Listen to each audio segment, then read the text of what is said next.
지난주에 우리가 살펴본 것은 내 부모를 공경하라를 어떻게 좀 적용할까 하는 부분, 특별히 공경해야 되는 대상이었다. 첫날은 우리가 부모님에 대해서 집중했고, 지난주에는 우리 세상에 있는 정권, 권위에 대해서 우리가 어떻게 하는 것이 좋을까 하는 이야기를 좀 했습니다. 우리 정치적인 일에 우리가 많이 관심을 가지고 요즘은 교회도 목사님들도 우리 성도님들도 많이 참여하고 목소리를 내고 있는 부분들이 있어서 좀 어떻게 우리가 참여하는 것이 좋을까 하는 마음을 많이 제가 마음이 앞섰던 것 같습니다. 우리 세상 일에 있어서 성도들은 항상 책임이 있습니다. 우리 교회와 세상이 분리됐고 우리는 그냥 영적인 일만 신경 쓰는 것이 아니고 하나님께서 이 세상에 분명하게 사명을 주셨어요. 세상의 빛과 소금이 되고 세상에 나가서 전하고 세상을 다스리고 정복할 수 있도록. 그러나 어떻게 하느냐 하는 것은 우리 말씀대로 해야 돼요. 분명한 사명이 있는데 우리가 세상의 정치도 정권도 또 정책도 굉장히 중요한 결정을 내리고 우리의 삶에 영향을 미치는 거죠. 우리가 가장 중요한 것은 하나님의 권위를 세우는 거예요. 하나님의 뜻이 이 땅에 드러날 수 있도록. 그럼 하나님의 뜻이 무엇이냐 하는 것이 굉장히 중요한 이슈지 않습니까? 정의도 있고 공의도 있고 가정, 요즘 동성애에 대한 이슈도 있고 살인에 대해서 우리가 다음 주에 생각하겠지만 우리 여러 가지 살인의 이슈가 있죠. 요즘은 이제 사형 제도에 대한 이슈도 있고 또 그런 것뿐만이 아니라 남을 폭력으로 죽이는 것을 넘어서서 우리가 뱃속에 있는 우리 태아들 임신 하고 있는 자녀들을 이렇게 태아를 이렇게 중절하는 수술에 대해서도 우리가 많이 어볼션하는 부분에 대해서도 교회가 많이 말을 하고 있습니다. 중요한 우리 복음의 진리에 대한 부분들을 우리가 알고 있어야 되고 또 함께 시민으로서 참여할 권한이 있고 분명한 투표로 우리가 참여해야 합니다. 이 모든 일에 있어서 가장 중요한 것은 우리가 하나님의 권위를 세우는 거죠. 세상의 권위가 최종 권위가 아니라 하나님의 권위다. 그리고 우리가 그 일을 할 때도 하나님이 원하시는 대로 하는 것이 가장 중요한 거죠. 우리가 세상을 살아가다 보면 우리가 항상 내가 원하는 게 하나님이 원하는 뜻은 아니죠. 내가 원하는 게 있습니다. 정책적으로 이게 더 좋겠다 그렇게 생각하는 것도 내가 판단하는 부분도 있잖아요. 그리고 우리가 거기에 어떻게 행동하느냐 책임에 있어서도 우리가 하나님의 뜻이 뭔지를 늘 깊이 좀 고민하는 그런 부분이 우리 가운데 같이 있으면 좋겠습니다. 특별히 이제 간단하게 요약하면 세상에는 권위를 존중하라. 합법적으로 투표에 의해서 책임됐으면 내가 지지하는 정당이나 대통령이나 그렇지 않든지 기본적인 존중의 자세는 우리가 가져야 된다. 세상 사람들이 존중하지 않고 욕하고 뭐 하더라도 우리는 우리 하나님 앞에서 내가 꼭 지지하는 정당이 아니다. 이게 투표에 의해서 시민에 의해서 공식적으로 제도에 의해서 합법적으로 세워진 것이면 일단 기본적으로 존중해야 된다. 그리고 이 정치에 참여하는 가장 중요한 것은 참정권, 투표를 잘해야 합니다. 투표할 때도 한국에도 마찬가지고 미국에도 마찬가지고 그냥 우리가 보통은 정당별로 그냥 안 보고 막 찍습니다. 저는 이제 늘 저 자신도 그러고 다른 분들에게도 얘기하지만 그러면 어떻게 되냐 하면 이제 당파적인 정책이 갈 수밖에 없습니다. 우리 파는 무조건 나를 지지한다 이렇게 되니까 어떤 일을 하더라도 나를 지지한다. 사람을 두려워하지 않습니다. 당을 더 두려워합니다. 하나님을 두려워하지 않습니다. 당의 인정만 받으면 투표 당선되니까 왜 주민을 두려워합니까? 자기 불법하든 뭐하든 우리 자기의 투표를 자리를 이렇게 공천권이라고 그러죠. 공천권을 주는 사람은 그 사람 말만 들으면 되는데 시민들이 분별해서 이 사람이 어떤 사람이고 어떤 가치를 가지고 있고 어떤 투표를 해왔고 어떤 정책을 지지하는지. 근데 그런 정책이 성경적일 때도 있고 그러지 않으니까 복잡합니다. 왜냐하면 사회적인 이슈가 항상 명료하게 이것은 성경적이다 이것은 성경적이다 그렇게 나오는 것은 아니기 때문에 그래서 우리가 지난번에 말씀드렸지만 최선은 항상 없습니다. 최악이 그보단 조금 나은 사람 이런 정도로 우리가 파악해야 되니까 지혜가 필요한 거죠. 잘 보고 우리 이 미국의 정치는 너무 복잡해서 다 알 수 없어서 우리가 제대로 보고 판단할 수 없지만 그래도 이 사람이 어떤 사람이 중요한 투표에 있어서 우리가 어떤 가치를 가지고 투표를 해왔는지, 그 가치가 성경적인 가치에 우리가 그래도 더 부합하는지, 어떤 사람이 사람됨과 또 그들의 정책이 그런 것들을 보면서 우리가 투표할 수 있기를 바라고요. 우리 정부나 또 관료나 정당인으로 우리가 활동한다면 그 하나님 앞에서 우리가 정결하고 정직하고 성실하게 서는 게 너무 중요하다는 말씀드리고요. 직접 정책에 교회가 직접 어떤 특별한 정책에 막 지나치게 정치적으로 참여하는 목소리를 내기보다는 교회는 복음의 메시지에 집중해야 선지자적인 역할을 감당할 수 있습니다. 정치적이 되면 아무도 교회의 소리를 듣지 않습니다. 교회는 항상 말씀 중심으로 선포하다 보면 독재 정권을 향하여서 반대할 수 있습니다. 권위적인 정부를 향해서 반대할 수 있습니다. 하나님의 법적인 하나님이 사용하신 이 가정의 윤리를 막 무너뜨리는 사람들을 향하여 교회는 계속 선포할 수 있습니다. 원래 복음대로 계속 선포하다 보면 그대로 살지 않는 사람들에게는 부딪힐 때도 있고 그들에게는 우리의 메시지가 공격적인 때도 있습니다. 그러나 우리가 항상 복음적인 가치를 가지고 그 가운데서 갈 때 저 교회는 항상 복음적인 입장에서 얘기하는구나 하는 것이 각인되죠. 그래서 교회가 선지자적인 역할을 할 수 있습니다.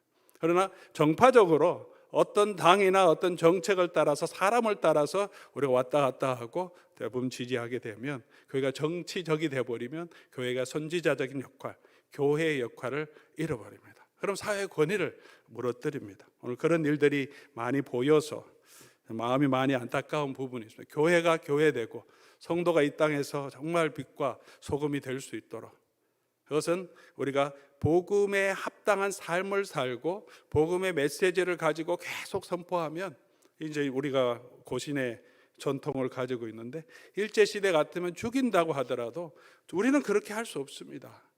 교단이 결정하더라도 나는 그 일에 순종할 수 없어요. 내 양심과 신앙에 우리 자유가 있기 때문에 그렇게 설 때 그 교회가 선지자적 역할을 감당할 수 있는 거죠. 때로는 핍박이 오더라도 그렇게 항상 복음 안에서 우리가 서가야 복음의 능력이 나타난다는 것을 다시 한번 기억하면 좋겠습니다. 자, 오늘은 이제 조금 더 중요한 성경적인 원리를, 이제 이 5계명을 우리 윗사람을 공경하고 우리 위에 있는 권위를 존중하는 것을 우리 넘어서 좀 일반적인, 어떻게 일반적으로 특별히 우리 아랫사람과 우리 동등한 사람에 대해서도 우리가 어떤 책임을 가져야 하는지를 한번 살펴보려고 합니다. 오늘 중요한 요절은 다음 두 가지로 우리가 볼 수 있는, 좀 넘겨주시겠어요? 우리 같이 한번, 잘 보이십니까? 같이 한번 읽어보겠습니다. 로마서 12장 10절 같이 읽겠습니다. 시작. 네, 에베소서 5장 21절, 마태복음 20장 27절에서 28절, 너희 중에 누구든지 어뜸이 되고자 하는 자는 너희의 종이 되어야 하리라. 인자가 온 것은 섬김을 받으려 함이 아니라 도리어 섬기려 하고 자기 목숨을 많은 사람의 대속물로 주려 함이라. 우리 다음 부분도, 자, 우리 밑에는 한번 충복이 됐네요. 위에 두 줄만 있습니다. 마태복음 7장 12절입니다. 그러므로 무엇이든지 남에게 대접을 받고자 하는 대로 너희도 남을 대접하라. 이것이 율법이요 선지자니라. 이 내용들이 우리 핵심 내용이죠. 형제를 사랑하고 우애하고 존경하기를 서로 먼저 하라. 이게 존경, 공경, 부모를 공경하라고 할 때 모든 관계에 있어서 존중하라는 거죠. 오늘 우리 시대에 우리 삶에 있어서 신앙생활에서 제일 문제가 어디서 생깁니까? 관계에서 문제가 생기죠. 목회자와 성도들의 관계, 목회자와 장로의 관계, 장로들끼리의 관계, 성도들끼리의 관계의 문제, 또 하나님과의 관계의 문제가 생깁니다. 특별히 우리 이웃과의 관계의 문제의 많은 부분은 우리가 이 공경, 서로 존중하는 것, 그렇게 하면 특별히 문제가 생길 게 없는데, 윗사람에게 아랫사람에게 우리 같은 동료들끼리 우리 존중하는 게 너무 중요하고, 이 5계명은 모든 인간관계에 다 중요합니다. 다음 6계명, 7계명, 8계명, 9계명으로 넘어가더라도 이 5계명 안에서 서로를 존중하는 우리 삶의 자세가 있으면 다른 사람의 생명을 존중하기 때문에 살해하지 않죠.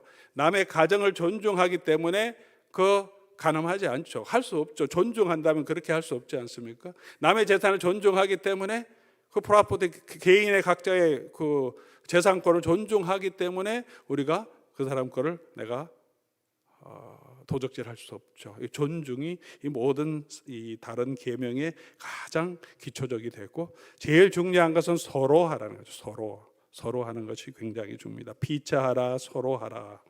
특별히 우리 오늘은 이때까지는 이제 자녀들이 부모에게, 또 다스림을 받는 사람들이 우리 세상에 있는 권위에 대해서 얘기했는데, 윗사람의 자세에 대해서도 한번 살펴보려고 합니다. 큰 자는 섬기는 자가 되어야 되겠다. 예수님이 모범을 보여주셨죠.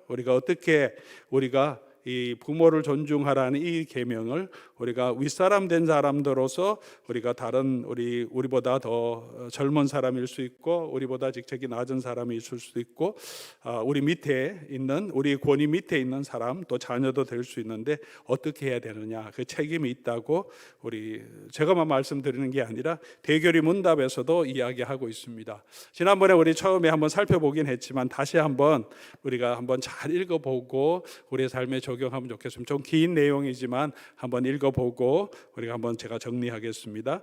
윗사람이 아랫사람에게 해야 할 일은 무엇입니까?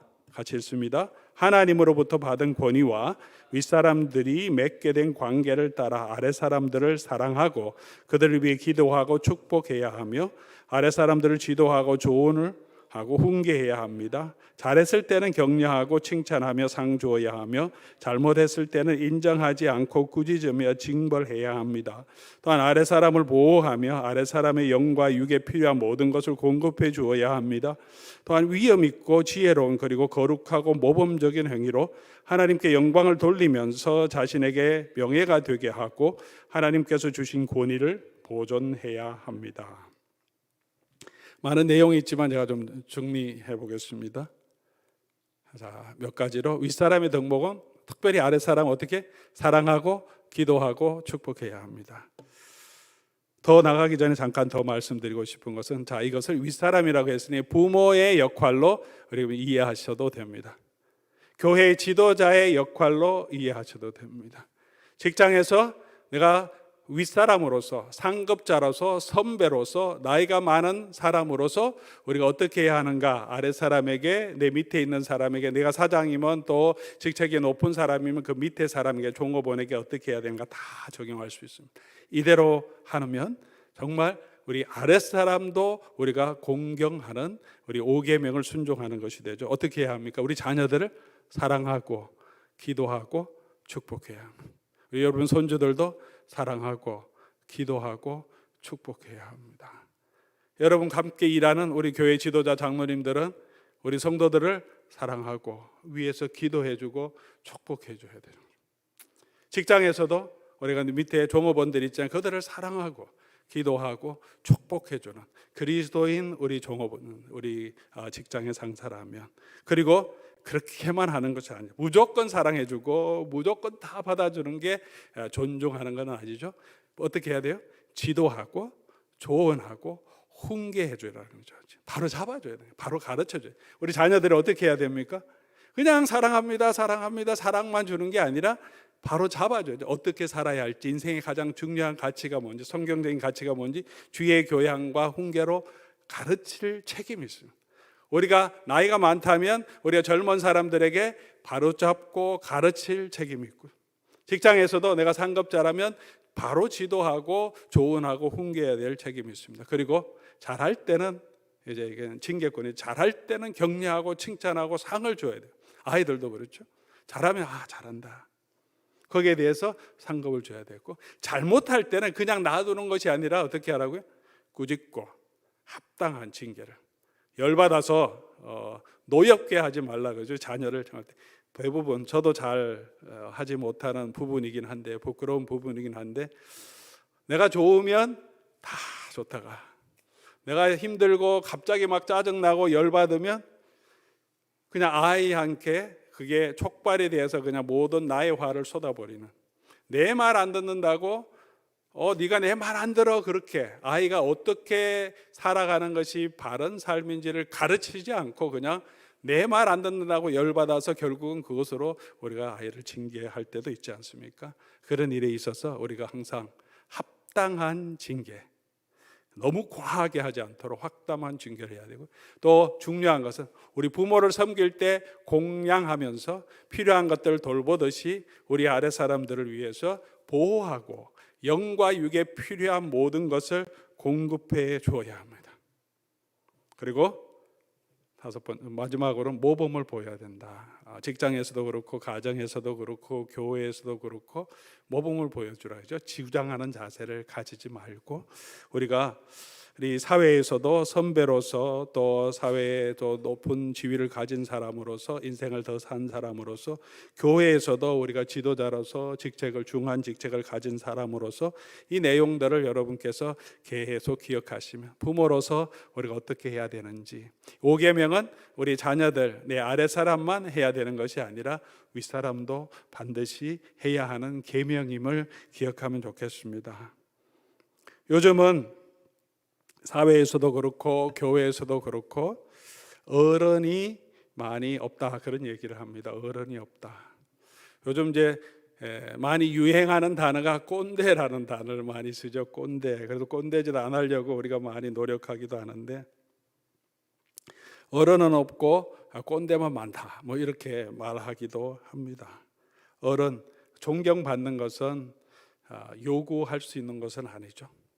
자녀들에게 막 요구할 수 있는 것도 아니고 아래 사람들에게 막 요구한다고 다 요즘은 존경하지도 않습니다. 존경 요구하는 것이 아니라 우리가 얻는 것이죠. 우리 자녀들로부터, 우리 교회 성도들부터 목사가 존경하라고 말 들으라고 하는 것이 아니라 목사의 권위를 인정하고 당연히 주의 종의 말을 정말 기쁨으로 순종할 수 있도록 우리가 사랑으로 기도하고 축복하고 조언하고 바로잡고 치우치지 않고 잘할 때는 칭찬하고 어떤 좋아하는 사람만 좋아하는 것이 아니라 공정하게 다스리고 판단하고 행할 때 권위가 생기죠. 그리고 그 말을 누구나 듣게 되는 거죠. 사회에도 마찬가지입니다. 우리가 존경받을 만한 그런 사람으로, 여기 계신 모든 분들은 우리 사회의 어른이고 가정의 어른이고 교회의 지도자가 되지 않습니까? 우리가 다른 사람에게 내가 어떻게 해줄 것만이 아니라 우리가 어떤 사람이 되는 것, 서로 하라는 것, 아주 중요한 자세죠. 윗사람의 죄는 무엇입니까? 우리가 하는 실수는 뭡니까? 많은 내용이 있는데 여러분 참고하시고 제가 요약한 것만 우리 같이 한번 살펴보겠습니다. 자기 자신의 영광, 안일, 이익, 즐거움을 과도하게 추구하는 것. 국가의 지도자도 자기의 안일, 자기 영광을 추구하는 건 잘못한 거죠. 우리가 그런 지휘자, 우리 그 지도자적인 입장이 있다면, 사회나 또는 우리 기업에 내가 지도자적인 위치에 있다면, 사장이라면 자기 돈벌이만 생각하는 게 아니라 함께 일하는 직장 동료들, 그리고 밑에 있는 사람들의 안위, 그들의 이익도 같이 생각해야 되죠.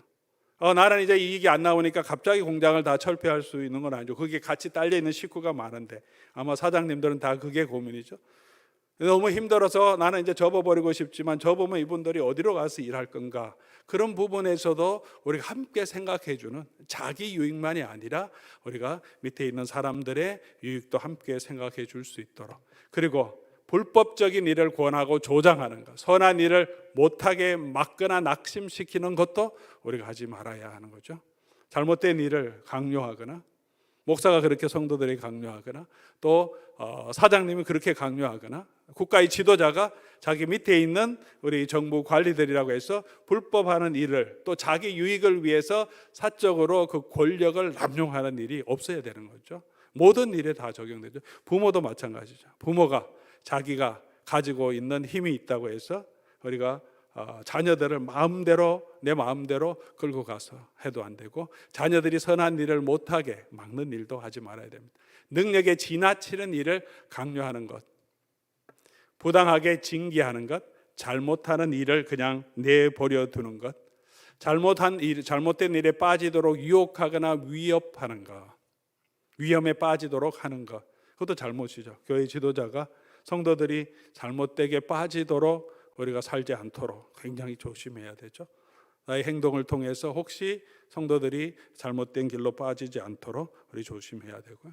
그리고 정당하지 못하고 신중하지 못하며 가혹하거나 태만한 행위로 아래 사람들을 분노하게 하는 일 우리가 하지 않는 것, 이것이 우리가 윗사람으로서 참 이 두 가지를 우리 해야 할 것, 하지 않아야 될 것을 우리 잘 보면 정말 우리 가정에서도 좋은 우리 부모님, 정말 성경적인 부모님, 교회에서도 정말 존경받는 교회의 지도자, 교회의 신앙의 어른, 그리고 사회에서도 그 사회에 존경받는 지도자로 우리가 서지 않을까 생각합니다. 우리 하나하나 우리 살펴보시면서 우리가 윗사람으로서 우리가 우리 아랫사람들에게 대한 책임도 우리가 정말 중요하게 생각하는 그런 저와 여러분 될 수 있기를 바랍니다. 두 번째로는 이제 동등한 사람들과의 관계에 있어서 또 우리의 책임이 있습니다. 우리 교회 동료들, 또 목회자는 목회자로서, 장로님 장로님들, 권사님 권사님들로서, 우리 직장에 같은 동료로서 우리가 책임이 있는 거죠.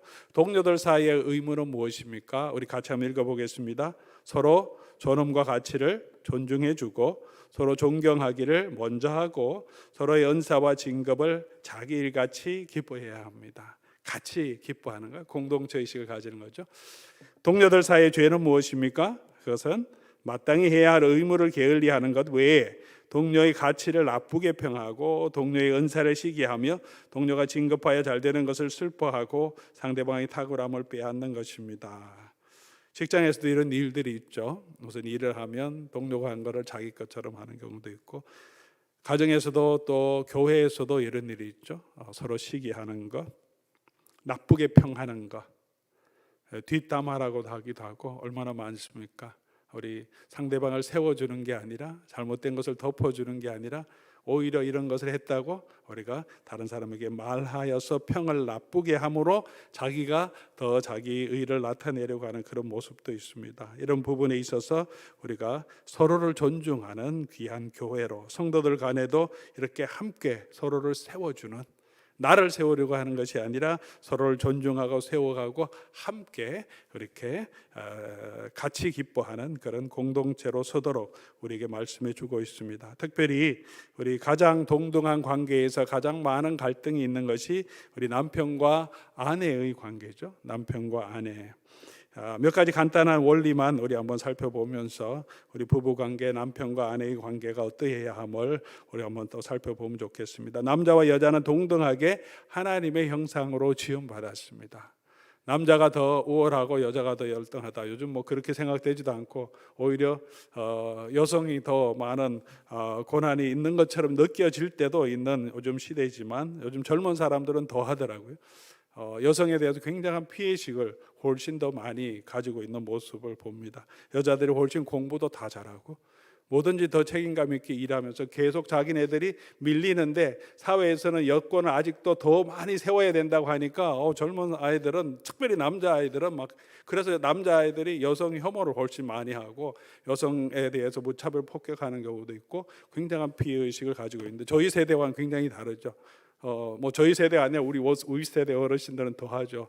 우리 여자들, 특별히 아내들, 집안에서 우리 남편들에게 대해서 우리가 참 많은 그런 또 어려움을 겪은 그런 가정도 많이 있죠. 근데 성경에서 말하는 원리는 뭐냐? 남자와 여자는 동등하게 하나님의 형상으로 지음받았다. 창세기 1장 27절이죠. 하나님이 자기 형상 곧 하나님의 형상대로 사람을 창조하시되 남자와 여자를 창조하셨다. 그리고 갈라디아서 새 창조에서도 너희는 유대인이나 헬라인이나 종이나 자유인이나 남자나 여자나 다 그리스도 안에서 하나다, 동등하다는 거죠. 우리가 이 땅에서 부모와 자녀의 관계도 하나님께서 이 땅에서 맺어주신 사명이고 직분이라고 말씀드렸습니다. 부부 관계도 마찬가지죠. 영원한 것이 아니라고 성경은 말합니다. 우리는 인간관계가 영원할 것처럼, 부모와 혈연관계가 영원할 것처럼, 부부관계가 영원할 것처럼 이렇게 생각하지만, 그것도 남자는 남자로, 여자는 여자로 하나님께서 그렇게 만들어주신 사명이 있고, 이 땅에서의 우리의 그 아이덴티티가, 정체성이 다가 아니라 우리는 그리스도 안에서 어떤 사람인가가 중요하고, 그리스도를 닮아가는, 남자는 남자로서 여자는 여자로서 남편은 남편으로서, 아내는 아내로서, 부모는 부모로서, 자녀는 자녀로서 우리의 가장 중요한 것은 그리스도의 성품을 닮아가는 거예요.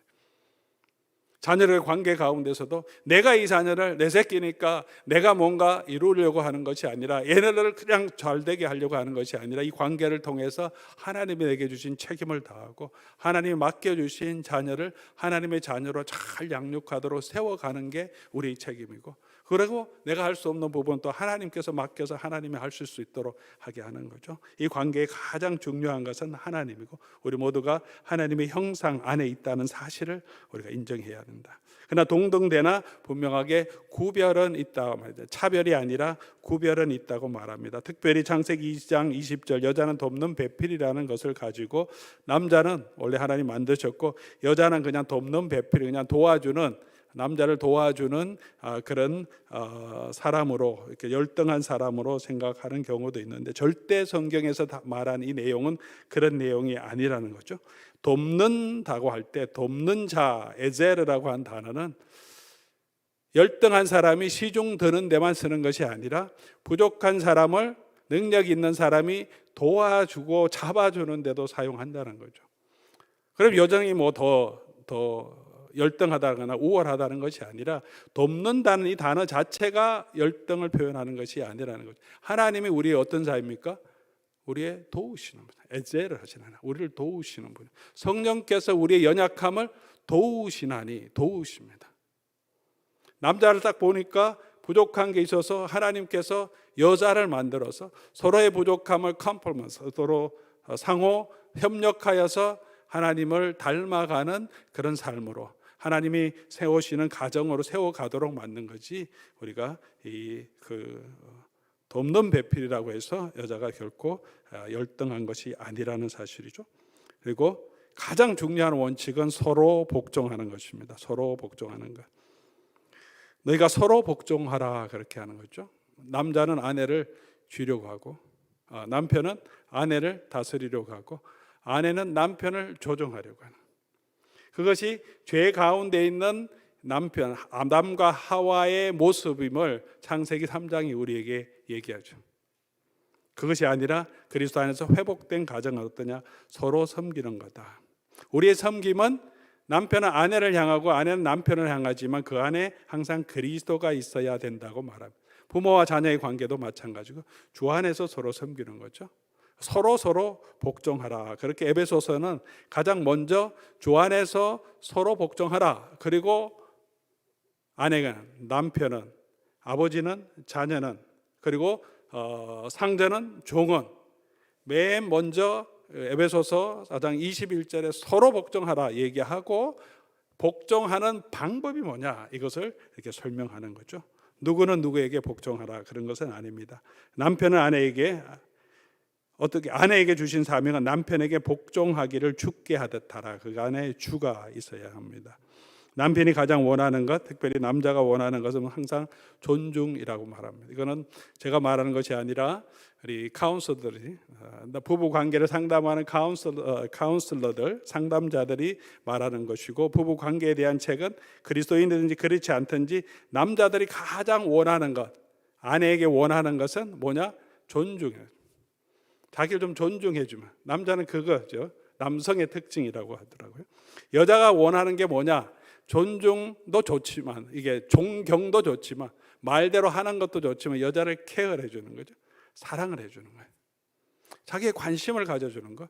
여성은 그걸 가장 만족하게 여기고, 남자는 뭐 이렇게 돌봐주고 이런 거 좀 안 해줘도 남편을 그냥 존경하고 세워주는 데 대해서 가장 자기가 내가 대접받고 있다, 그런 걸 느낀다고 얘기해요. 근데 성경이 딱 보니까, 성경이 2000년 전에 사도 바울이 기록한 내용인데, 이 심리학자들이 요즘 현대 21세기의 심리학자 상담자들, 결혼 상담가들이 얘기하는, 남녀를 이 공부한 사이콜로지스트, 심리학자들이 얘기하는 것보다 더 깊게 남자와 여자, 남편과 아내의 필요를 얘기하고 그것을 채워주도록 그렇게 말하고 있습니다.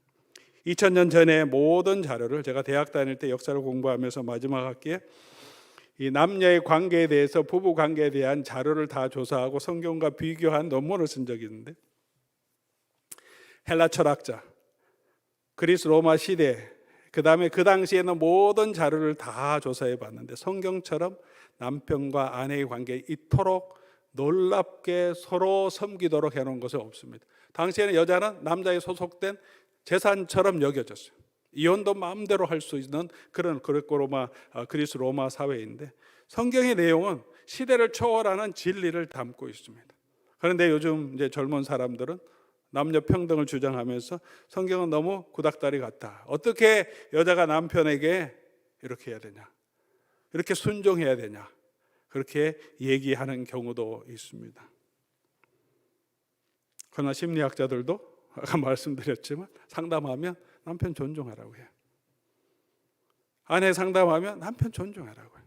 그게 가장 중요하다. 남편이 가장 원하는 거다. 그걸 해주라. 남자들에게 뭐래? 아내 사랑해주라. 관심을 가져주라. 성경이 우리에게 얘기해 줍니다. 근데 그 안에 남편은 아내의 관계 가운데 누가 있어야 됩니까? 그리스도가 있어야 됩니다. 그리스도가. 그냥 사람을 보면 사랑하기 힘들 때 짜증만 나고 열만 받는다. 그렇게 되죠. 근데 그게 아니라 그리스도께 순종하는 거죠.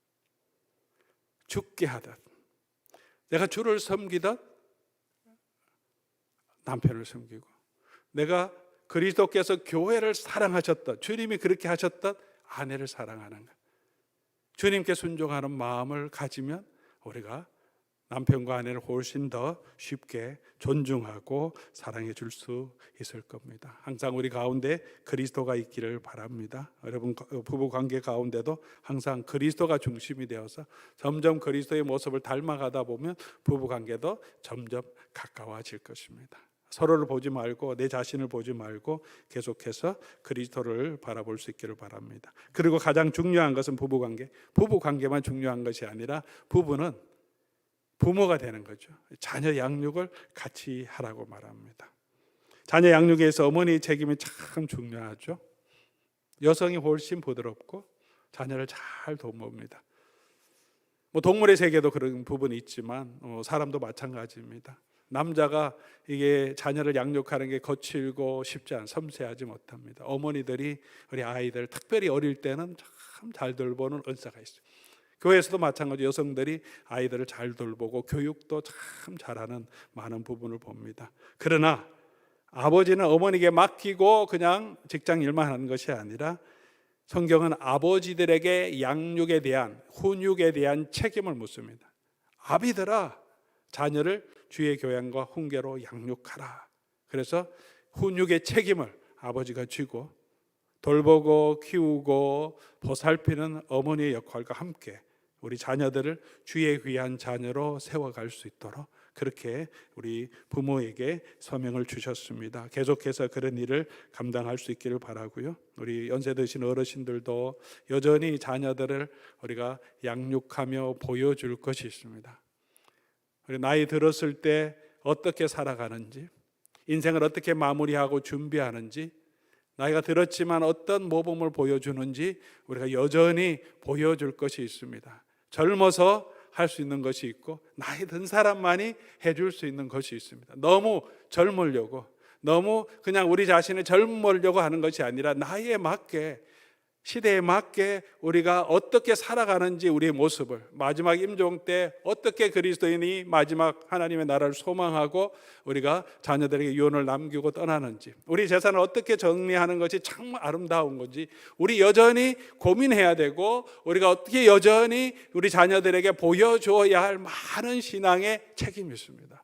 사랑하는 우리 성도 여러분, 지금 우리가 여러분이 그냥 받아야만 하는 것이 아니고 물질적인 복량과 그리고 우리 여러분의 건강 필요한 것들을 돌봄을 받지만 여전히 신앙적으로 여러분께서 자녀들에게 보여주고 또 자녀들에게 훈육해야 될, 모범을 보여줘야 할 많은 일들이 있으면 그 일에 부부가 같이 협력하여서 귀한 사명을 끝까지 잘 감당해서 가정을 잘 세워서 이 시대에 우리 교회가 세워지고 이 땅이 정말 하나님의 은혜와 주의 사랑 안에 잘 세워지는 그런 관계가 회복되는 그런 우리 교회와 또 여러분의 가정과 그리고 이 사회가 될 수 있도록 우리가 함께 노력하는 저와 여러분 될 수 있기를 바랍니다. 우리 찬송가 454장 우리 한번 같이 하고 기도하고 마치려고 합니다. 주와 같이 되기를 내가 항상 원하니 온유하고 겸손한 주님 마음 주십시오. 내 마음이 주님을 닮아가서 우리 어떤 사회 관계에 있어서든지 정말 공경하고 존중하는 그런 관계로 우리가 관계가 회복되는 하나님의 은혜가 있기를 소원하는 마음으로 같이 찬송